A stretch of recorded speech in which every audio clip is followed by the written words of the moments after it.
Buti pa siya may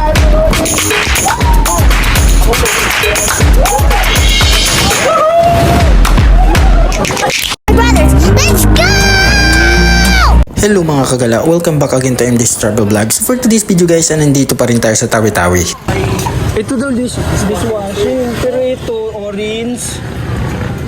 Naiinom daw siya, concentrated. yung juice sa tabi. Ito nga lasang coke nga daw. So ibig sabihin nun, liquid baliban doon sa powder. Liquid concentrated. Oh, ganun. Okay, totoong Mountain Ito legit Dew. naman to na Mountain Dew to. Yung lasa niya parang munting. I see. Saan yung sa ulo daw? Dali sa ulo. Meron din pala sa ulo niya. Yung mga ganun. Concentrated liquid juice. Orange, strawberry, coke, at saka Mountain Dew. Dito sa Tawi-Tawi. So, ganap muna kami ng bangko. Kasi wala na kaming mga cash. Punta na kami ng land bank para mag-withdraw. Meron kami nakitang land bank dito.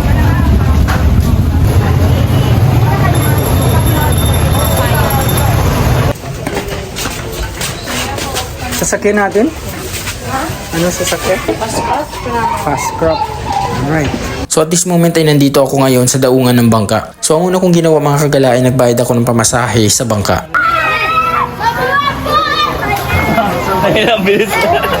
So dahil mga alas 12 para darating yung fast crop ay nagantay muna kami dito saglit. Pagdating ng fast crop ay sumakay na agad ako. So ang pamasahe pala dito mga kagala per pax ay nasa 100 pesos. So sa mga nagtatanong dyan kung saan ako pupunta, dadayuhin ko lang ang pinakadulo ng Pilipinas. Ito ay ang Sitangkay, Tawi-Tawi. So ang lugar na to mga kagala ay malapit na siya sa Sabah, Malaysia. Pagkatapos namin makapwesto ng upuan mga kagala ay umalis na agad ang fast crop. So kung nagbabala kayo na isama sa bucket list nyo ang Sitangkay, Tawi-Tawi, no worries mga kagala dahil napaka-easy lang ng access dito from Bungaw to Sitangkay, Tawi-Tawi. So ang travel time nito mga kagala from Bungaw, Tawi-Tawi to Sitangkay, Tawi-Tawi ay 2 hours. So isa rin sa mga nagustuhan ko mga kagala ay ang travel time namin dahil napakalinaw ng tubig at napakaganda ng panahon. So marami nagtatanong sa akin kung safe ba ang lugar na ito. Actually guys, inform ko lang kayo, wala namang safe na lugar. Nasa inyo na yon kung marunong kayo mag-ingat. At isa rin sa i-share ko sa inyo mga kagala ay irespeto ninyo ang lugar na pinupuntahan ninyo. Lalo na sa bandang baba ng Pilipinas. Alam naman natin na iba ang relihiyon ng bandang baba ng Pilipinas. Alam nyo kasi guys, usually mas maraming nakatira dito na Muslim sa Tawi-Tawi. Although meron naman mga Christian pero hindi ganun kadami. Unang stop pa lang namin guys ay napamangha na agad ako.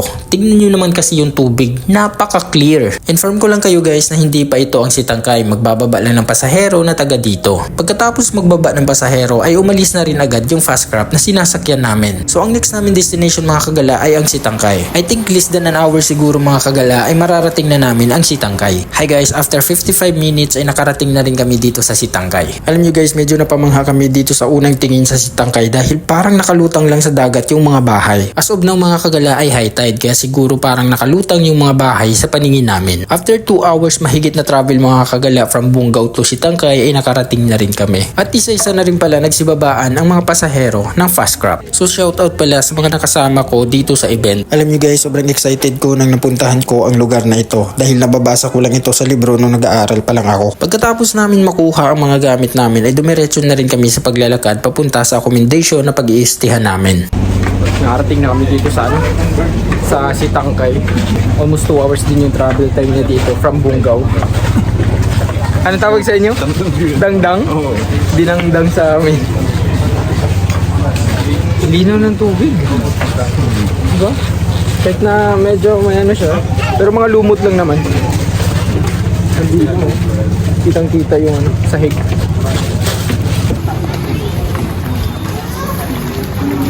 Alam niyo guys, namangha talaga ako sa lugar na to dahil ang ginagamit nilang transportation ay mga bangka lang. At isa rin sa napamangha ako mga kagala, yung dagat na ginagamit nila na daanan ng bangka ay sobrang linaw. At isa rin sa napansin ko dito ay makulay yung paligid ng lugar na to. Inform ko lang kayo guys na ang Sitangkay ay kilala bilang Venice of the South. At isa rin sa napansin ko dito mga kagala, kapag pumunta kayo dito ay hindi kayo magugutom. Alam niyo kung bakit mga kagala? Bawat lingon ninyo sa daanan ay meron kayong makikita na nagbebenta ng mga pagkain. At alam niyo ba guys na sobrang mura ng mga bilihin dito. At marami rin pala silang binebenta ditong prutas at gulay mga kagala. Mas maraming nagbebenta tuwing umaga at saka hapon. Medyo mahaba-haba na yung ano namin, hilakad. At saka ang linaw ng tubig nila dito.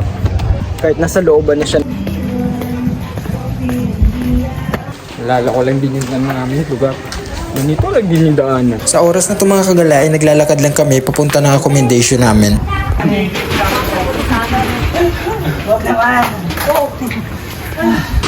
Mamaya iligo mo yan, boss. Deserve mo yan. Deserve sa akin ang labi niya ba?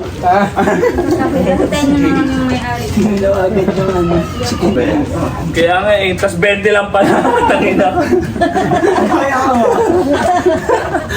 Magkano ba to? 100 Sasakalin ka, Jade. Pangalan sa tao. Tangin, pinagpitbit mo ako. Hindi, ito kasi magbabangka na tayo. Eh, sa iba tayo dumao. Kaya iba tayo. Tapos bahay lang natin, no? Kapit ba kayo lang, 10 piso. Samantala yung hinagis ko kanina, 300. Nauna na pala ako umakyat dito sa taas na accommodation namin mga kagala dahil mag-aayos pa kami ng mga gamit namin. Maglalakad-lakad pa kasi kami mamaya. Pagkatapos namin mag-ayos ng mga gamit namin mga kagala ay naglakad-lakad na rin kami. So dito pala kami nakarating sa barangay hall ng Sitangkay. One of the reason kung bakit kailangan ninyo ilagay sa bucket list ninyo or isama sa bucket list nyo ang Sitangkay. Dahil unang-una isa ito sa kilala bilang Binis of the South. Pangalawa is to experience the floating village at kung paano sila namumuhay dito. Pangatlo ang culture at relihiyon nila. Alam naman natin na karamihan na ninirahan sa bandang baba ng Pilipinas ay mga Muslim. Pagkatapos namin magpa-picture doon sa signage na may nakalagay na Binis of the South ay dumiretso na rin kami dito. Hi! Welcome to Sitangkay! Tamang nood sa mga kabataang naglalaro ng basketball. Kahit sa ang lupalop talaga ng Pilipinas may naglalaro ng basketball. Sa oras pala na ito mga kagala ay magsi 6 PM na. Dumaan pala kami sa store na to para sa mga kailangan namin. Like snacks at tubig. Dahil kinabukasan ay mag-island hopping na kami. Ang una ko talagang hinanap dito ay sunscreen. Pero sad to say, wala akong nakita. After namin mamili ng mga kailangan namin ay kumain muna kami dito sa Malaysian food. So lahat ng mga binibenta nilang food dito is Malaysian vibes. If ever na pupunta kayo dito sa Tawi-Tawi, I will recommend this Malaysian food sa inyo. Good morning guys, so 6 AM in the morning dito sa Tawi-Tawi Sitangkay. So dito na pala kami pumunta sa Jerlin Coffee Shop. If ever kung naghahanap kayo ng pang-agahan ninyo or breakfast, I will recommend this coffee shop sa inyo. Maaga na pala kami nag-breakfast mga kagala kasi maaga ang alis namin para sa island tour namin. Pagkatapos kong kumain mga kagala ay nagantay muna ako dito sa labas sa mga kasama ko. Tinong dito, ang ganda. Kasi alinaw eh. Alinaw. Alauna natulog, tapos alas 5 di ba? Alas 4 ako nagising, yung alarm niya. JD. Ayaw magising sa sarili ng alarm. Inuto ko na tenga niya yung cellphone niya, ayaw magising. Ako pa nagpapatay. Mo sa tenga niya. Oo, nilapit ko sa mukha niya, nilike ko sa mukha niya, ayaw magising. Ayaw mo magising ha? Yung alarm na to, ayaw pa magising. Grabe. Mga 6 AM pa lang, medyo wala pang bukas na mga tindahan dito.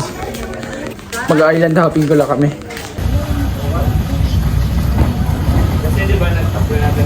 After a minute guys na pag-aantay, dumating na rin yung bangka na gagamitin namin para sa island hopping namin. This is more exciting mga kagala dahil lilibutin namin ang buong isla ng Sitangkay, Tawi-Tawi. Medyo wala pa sa ulirat yung mga kasama ko dahil antok pa sila. Anong oras ba naman natulog kagabi? Pag-alis pala namin sa Sitangkay mga kagala ay sobrang low tide. Ang ganda rin ng alis namin sa Sitangkay dahil hindi maulan at makulimlim lang ito. Saktong-sakto dahil kunti lang yung sunscreen na nadala ko. So kung nakikita ninyo guys, napakakalmado ng tubig. Lapit na kami sa Malaysia! Lapit na namin oh! Malaysia na yan! Kita mo lang kung lumagay dito ano. Oo. Sumagyete na Cebu. Sobrang lapit na namin, Pakantilina oh. Pumunta pa kami, dadao kami ng Malaysia. Bibili lang kami ng Mingoreng. Ayan si GD. So guys, kung gusto ninyong pumunta ng Tawi-Tawi or dito sa dulo ng Pilipinas. Name nyo lang si JD.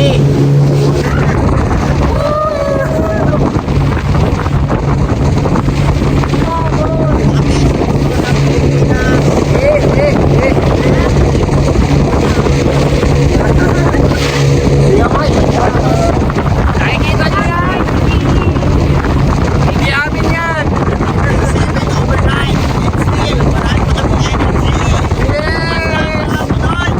Saba Malaysia guys, nandito na oh. Nasa harapan na namin. Ito siya.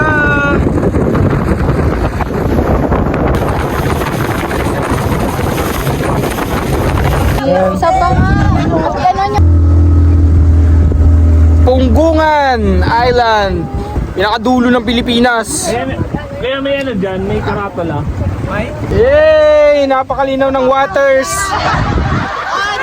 Ng waters. Siyempre dami eh. Wateries. Waters. Ay, sorry. Excited masyado sa waters. pwede na daw, sabi ni Kuya. Hapakan niya yan ha. Kailangan dun kayo hapak. Grabe yan, masakit yan.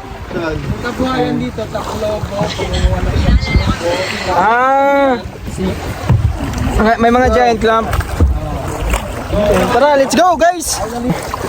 Dali natin tsinelas. Feeling ko wag na lang kasi baka ano, hindi natin ma-enjoy.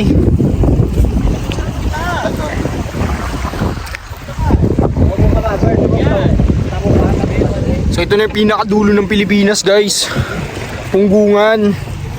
Ang boundary niya dito sa may ano. Ang sabi nila nasa likod daw nun Malaysia na.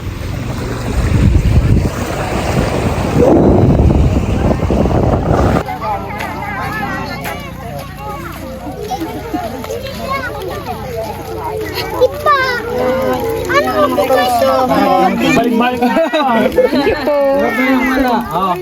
Bigyan na lahat.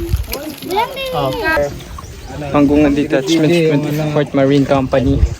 Tour guide sa Maynila na meron silang gift na Binisa.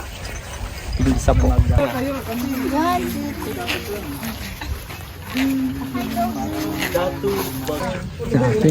Wala pang El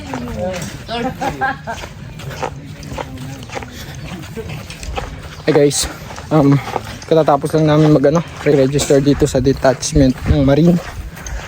Tsaka pumunta namin dito sa likuran para magpa-drone shot kami.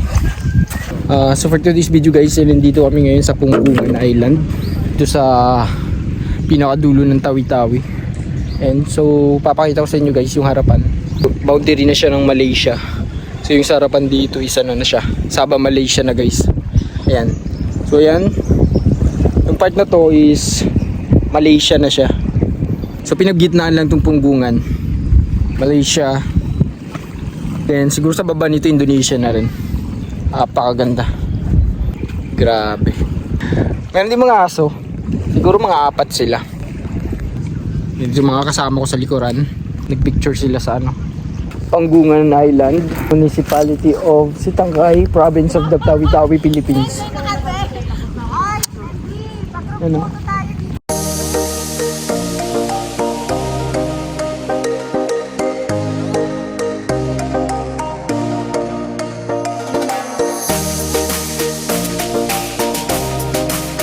So for today's video guys, katatapos lang namin magkuha ng video at kumuha ng picture dito sa sa signage ng Punggungan Island. So ang next namin gagawin is iikot kami dito sa island. Then papakita ko sa inyo sa harapan. Yung mga kasama ko nandun na sila. Then dito rin yung mga kakilala ko. So pakita ko lang sa inyo guys. So andun sila, nakaikot na. Then dito sa gilid guys, dito yung Sabah Malaysia. Pagkatapos namin ikuti ng Punggungan Island ay sumakay na rin kami dahil magta-travel pa kami papunta sa next island na pupuntahan namin. So ang next namin pupuntahan mga kagala ay ang Maldanas Island. So sa oras na ito mga kagala ay nagta-travel na kami sa next island na pupuntahan namin. After a minute mga kagala ay nakarating na rin kami dito sa Maldanas Island. As you can see guys, napaka-clear ng tubig.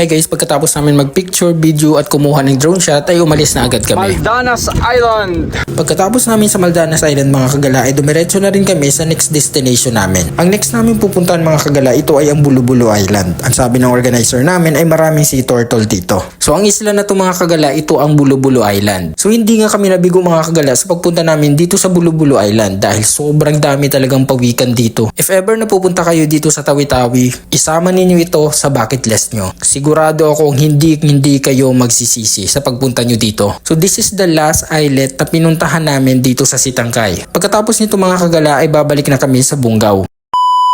Good morning guys, so pagkatapos namin mag-ikot sa Sitangkay at mag-island hopping, sobrang nag-enjoy talaga kami sa mga isla ng Sitangkay. So for today's video guys, ay nandito kami ngayon sa sobrang sikat na resort dito sa Tawi-Tawi. Isa rin ito sa pinakamagandang bucket list na dapat isama ninyo if ever na pupunta kayo sa Tawi-Tawi. So sa video ito mga kagala ay nandito kami ngayon sa Bihing Tahik Resort. So one of the reason kung bakit nandito kami sa Bihing Tahik Resort mga kagala ay meron na naman kaming isla na pupuntahan. At dito kami sasakay ng speedboat. Sa oras na ito mga kagala ay nag-aantay na lang kami ng bangka para makaalis na rin kami. Lumalalim yun.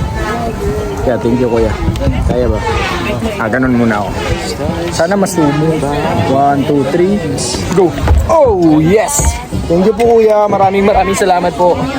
So guys, we're here.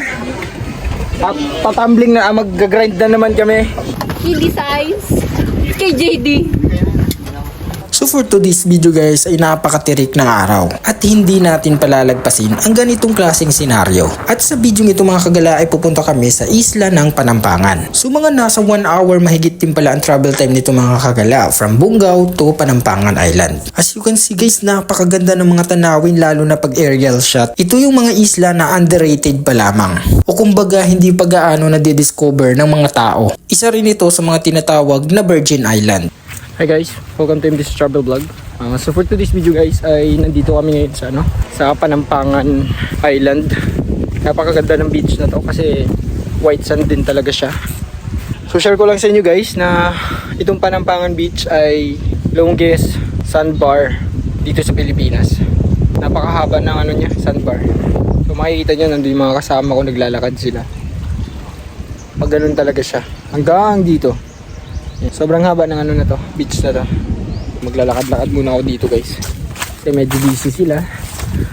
Napakaganda ng dagat guys, napaka-clear, crystal clear, sobrang ganda. At saka hindi gaano maraming tao ang pumupunta dito dahil sobrang tirik ng araw. Di na ako papatuloy dun. Pupuntahan lang namin yung kasama ko dito sa event na to. So yung event na kinuha ko guys Samba Sulta, then tapos ako magsambuanga, Silan, Sulu, at saka Tawi-Tawi. So sa video ito nandito ako ngayon sa Tawi-Tawi. Yung mga kasama ko. Pagkatapos namin magpicture, video at drone shot guys ay nilapag na rin yung aming pagkain. As usual, puro seafood pa rin yung kakainin natin dito mga kagala. Pagkatapos ng 1 hour na pagstay namin dito mga kagala ay umalis na rin kami. So at this moment mga kagala ay nagta-travel na rin kami. So ang last naming destination mga kagala ito ay ang Simonol. At pupuntahan lang pala namin ang pinaka-oldest mosque ng Pilipinas. At nung nandito na pala kami sa oldest mosque mga kagala ay trinay din namin yung mga kasuotan nila na pang Muslim. At isa rin pala sa mga nagustuhan ko sa event na to mga kagala ay ang makasuot ng Muslim attire. If ever na makapunta kayo ng Simonol mga kagala, wag ninyong kalimutan na magsuot ng Muslim attire. Nakasuot kami ngayon ng pang Muslim attire. Rainy season siya.